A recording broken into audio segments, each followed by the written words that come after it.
Welcome back to News Jet update. चलिए देखते हैं झारखंड की 25 फटाफट बड़ी खबरों को। इससे पहले आप झारखंड के किस जिले से न्यूज को देख रहे हैं हमें कमेंट बॉक्स में जरूर बताएं। साथ ही डेली अपडेट रहने के लिए आप हमारे चैनल को सब्सक्राइब कर बेल आइकन को दबाना बिल्कुल ना भूलें। पहली बड़ी खबर, मुख्यमंत्री हेमंत सोरेन ने बेहतर इलाज के लिए 1 लाख रुपए राशि का डिमांड ड्राफ्ट सौंपा।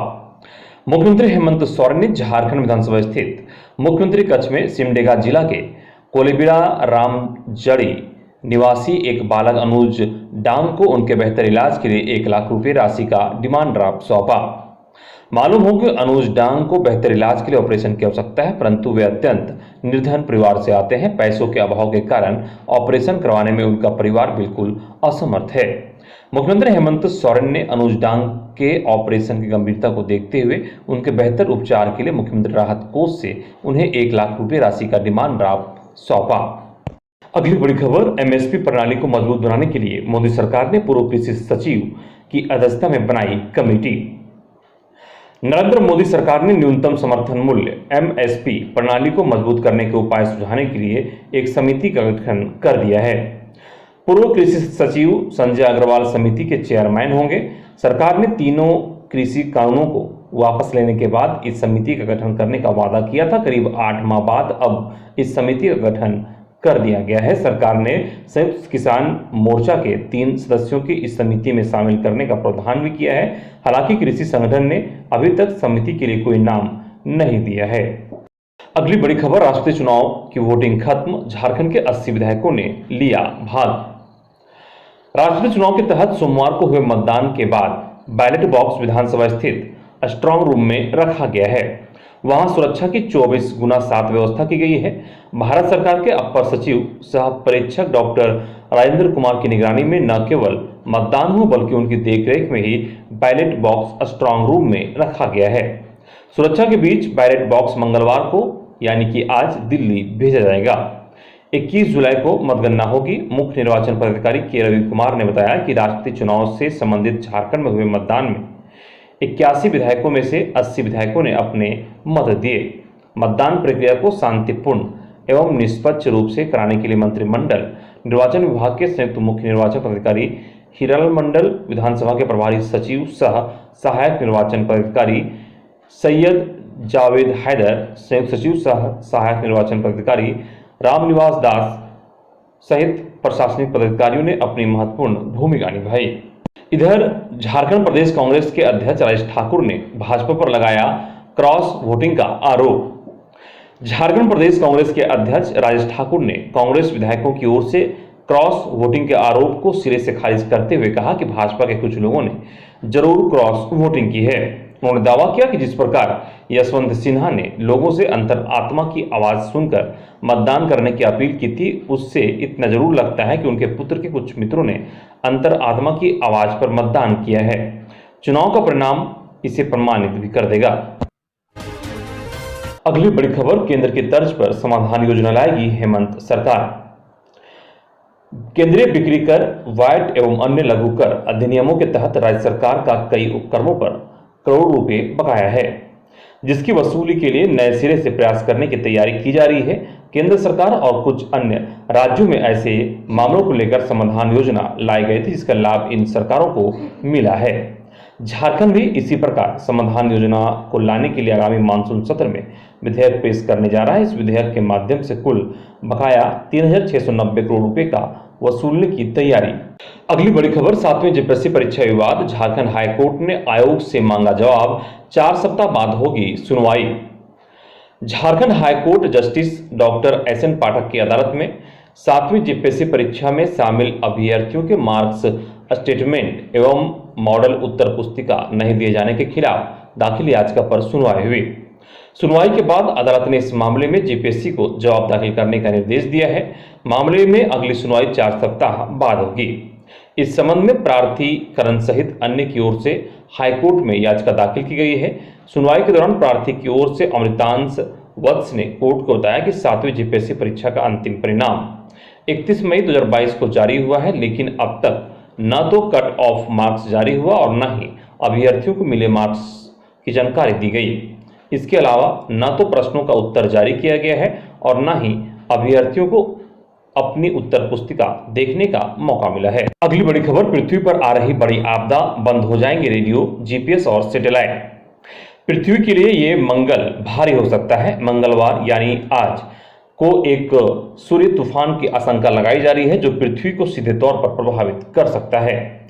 अंतरिक्ष मौसम भौतिक विज्ञानी डॉक्टर तमिता अस्कोप के मुताबिक सूरज से सांप के आकार जैसी एक सोलर फ्लेयर पृथ्वी को हीट करेगी।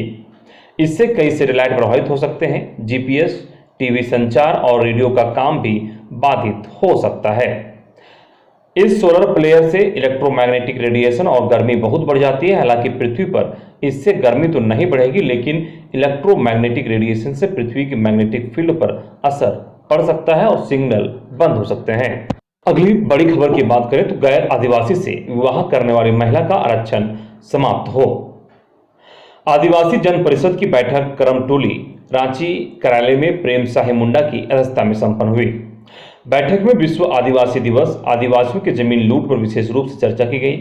प्रेम साहे मुंडा ने कहा कि आदिवासियों की जमीन जबरदस्ती लूटी जा रही है। राज्य के छात्र नौजवान नियोजन नीति के अभाव में अन्य प्रदेशों में पलायन कर रहे हैं। सरकार प्राइवेट सेक्टर में नौकरी देकर वाहवाही लूट रही है। हेमंत सरकार अविलंब राज्य में कारोबार, ठेकेदारी, सप्लाई कार्यों के लिए भी राज्य के स्थानीय व्यक्तियों के लिए नीति बनाए। उन्होंने कहा कि अब समय आ गया है जब सरकार को अहम और ठोस निर्णय लिया जाना चाहिए। उन्होंने कहा कि वैसी आदिवासी महिला जो गैर आदिवासी से विवाह कर चुकी हैं, उन्हें मिलने वाले आरक्षण से वंचित किया जाना चाहिए। बैठक में निर्णय लिया गया कि 9 अगस्त को विश्व आदिवासी दिवस पर करमटोली में आदिवासी उलगुलान सम्मेलन का आयोजन किया जाएगा। सिल्ली क्षेत्र में दिन रात अवैध रूप से बालू की धुलाई हो रही है, उसको अविलंब बंद करने की भी मांग की है। अगली बड़ी खबर, फेल होने वाले या परीक्षा में शामिल नहीं होने वाले भी अगली कक्षा में जाएंगे। पहली से 7वीं तक के वैसे छात्र छात्राएं जिन्होंने परीक्षा नहीं दी थी या परीक्षा देने के बाद फेल हो गए थे, उन्हें भी अगली क्लास में प्रोन्नत किया जाएगा। इसके लिए झारखंड शिक्षा परियोजना परिषद ने सभी जिलों के निर्देश दे दिए हैं। पहली से 7वीं कक्षा तक के वार्षिक परीक्षा 6 से 15 जून तक हुई थी। परीक्षा का रिजल्ट सभी स्कूलों में जारी कर दिया गया है।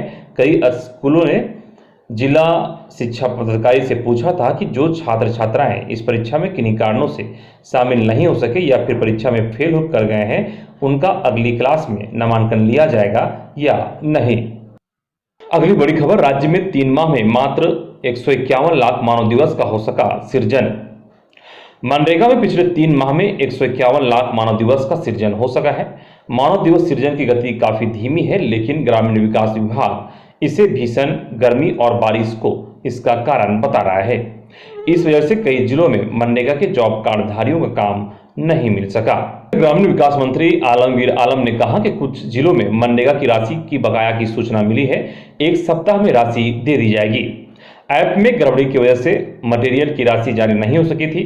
बरसात में काम कम हुए हैं। बरसात के बाद मनरेगा के काम में गति आएगी। लक्ष्य से ज्यादा मानव दिवस का काम दिया जाएगा। जीएसटी की मार, आटा चावल 2 रुपये महंगे। केंद्र सरकार द्वारा खाने पीने की कई चीजों पर जीएसटी लागू किए जाने के बाद राजधानी में 24 घंटे के भीतर आटा व चावल 2 रुपये प्रति किलो तक महंगे हो गए हैं। वहीं दूध से तैयार उत्पादों की कीमत में भी इजाफा शुरू हो गया है। सोमवार को मेधा डेयरी ने दही और लस्सी की कीमतों में 5 से 10 रुपये प्रति किलो तक बढ़ोतरी की है। रांची में बीते रविवार को जहां आटा 28 रुपये प्रति किलो की दर से बिक रहा था, जीएसटी लागू होने के बाद 30 रुपये किलो हो गया। इसके साथ ही चावल की कीमत 28 की जगह 30 रुपये प्रति किलो हो गई है। इधर गोड्डा जिले के बोरियो के जेएमएम विधायक लोबिन हेम्ब्रम के बेटे अजय हेम्ब्रम को पुलिस ने फर्जीवाड़ा केस में गिरफ्तार किया है।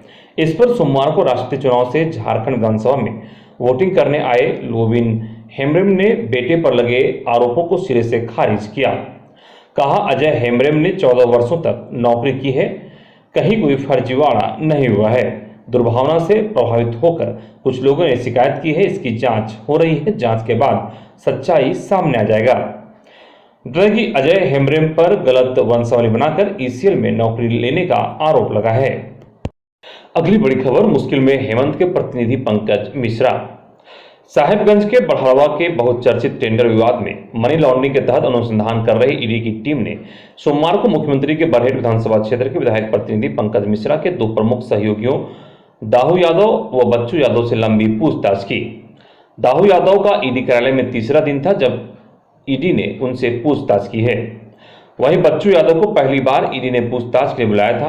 दोनों ही संदिग्ध आरोपितों से ईडी ने सिर्फ और सिर्फ पंकज मिश्रा से रिश्ते पर सवाल पूछा। पंकज मिश्रा को कैसे जानते हैं, अवैध खनन में पंकज मिश्रा का कितना हस्तक्षेप है, कितना काला धन पंकज मिश्रा तक पहुंचाया, कितना मिलता है संरक्षण और अवैध कमाई का हिस्सा कहां कहां जाता है, इन तमाम सवालों के जवाब ईडी ने उनसे किए। अगली खबर, दिल्ली से सहयोगी संघ मनोज पासवान गिरफ्तार, बिहार झारखंड पुलिस को थी तलाश। झारखंड और बिहार के कुख्यात अपराधी मनोज पासवान उर्फ कैलू पासवान को सदर जिला पुलिस ने एक सहयोगी के साथ गिरफ्तार कर लिया है। पुलिस की स्पेशल टीम ने दोनों को दिल्ली से गिरफ्तार किया है। उसके पास से 5 देसी पिस्टल, 0.315 बोर का 12 कारतूस मिले हैं। कैलू पासवान के खिलाफ झारखंड और बिहार के विभिन्न जिलों में 29 मामले दर्ज हैं। अगली खबर, झारखंड की पहली महिला राज्यसभा सदस्य बनी महुआ माझी ने लिया शपथ। झारखंड का नाम तो इतिहास के पन्नों में पहले से ही दर्ज है, लेकिन सोमवार को एक और नई इबारत जुड़ गई है। यह हर झारखंडी को गौरवान्वित करने वाली घटना है। इसका श्रेय मुख्यमंत्री हेमंत सोरेन और उनकी पार्टी झामुमो को जाता है। झामुमो नेत्री और वरिष्ठ साहित्यकार डॉक्टर महुआ माझी ने झारखंड की रहने वाली पहली ऐसी महिला बन गई है जो राज्यसभा की सदस्य बनी है। झारखंड से अब तक कोई स्थानीय महिला राज्यसभा में नहीं भेजी गई थी। इससे पूर्व कांग्रेस की ओर से सुश्री माबेल रेबोलो वर्ष 2006 से 2012 तक सदस्य जरूर रही, लेकिन वह झारखंड की स्थानीय महिला नहीं थी। वह मध्य प्रदेश की भोपाल की रहने वाली थी। इधर खाद्यान्न पर 3 रुपये प्रति किलो कमीशन की उठी मांग। Fair price dealer association Jharkhand प्रदेश के 24 जिलों के प्रतिनिधियों एवं जिला अध्यक्षों ने अपनी मांगों के समर्थन में प्रधानमंत्री और मुख्यमंत्री को ज्ञापन सौंपा।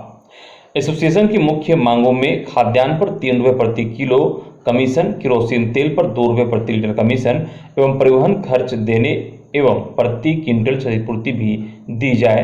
प्रत्येक दुकानदार को 5,000 रुपये प्रति माह प्रोत्साहन राशि, सहायक एवं सहायक की मजदूरी, दुकानों का किराया, स्टेशनरी खर्च के मद में भी दी जाए आदि मुख्य मांगे शामिल हैं। इसके अलावा अन्य राज्यों की भांति दिल्ली, उत्तर प्रदेश, पश्चिम बंगाल की तर्ज पर खाद्य तेल व चीनी उपलब्ध कराई जाए। इसके अलावा बायोमेट्रिक मशीन को वर्तमान संचार सुविधा 4G सुविधा बहाल कराई जाए। राज्य खाद्य निगम के पास डीलर्स का बकाया राशि, विभिन्न योजनाओं में यह राशि भी दिलाई जाए। अगली बड़ी खबर, जोहार से अस्थायी आजीविका की व्यवस्था होगी। झारखंड ग्रामीण विकास विभाग के स्टेट लाइवलीहुड प्रमोशन सोसाइटी की ओर से जोहार परियोजना आरंभ की जा रही है। विश्व बैंक के सहयोग से आरंभ होने वाली परियोजना का उद्देश्य झारखंड की ग्रामीण आबादी के लिए कृषि समेत अस्थायी आजीविका की व्यवस्था करना है। इसके जरिए सखी मंडल के सदस्यों तक कृषि उपकरण की पहुंच बढ़ाई जाएगी। वहीं कृषि उपकरणों की अधिक उपयोगिता के संबंध में जागरूकता के लिए हर संभव प्रयास होगा। अगली बड़ी खबर, शिक्षकों के लिए खुशखबरी। प्राइमरी स्कूल के 29,000 शिक्षकों को मिलेगा टैबलेट। झारखंड प्राथमिक स्कूल के 28,945 शिक्षकों को टैबलेट दिया जाएगा। इस टैबलेट के माध्यम से शिक्षक खुद की जानकारी भी बढ़ा सकेंगे और बच्चों को नई नई जानकारी दे सकेंगे। केंद्र सरकार ने प्रति टैब के लिए 10,000 रुपये राज्य सरकार को उपलब्ध करा दिए हैं। अब सरकार को तय करना है कि शिक्षकों को टैब खरीदने के लिए सीधे राशि दी जाए या फिर टैब खरीद कर दिया जाए। स्कूली शिक्षा व साक्षरता विभाग इसके लिए प्रस्ताव तैयार कर रहा है।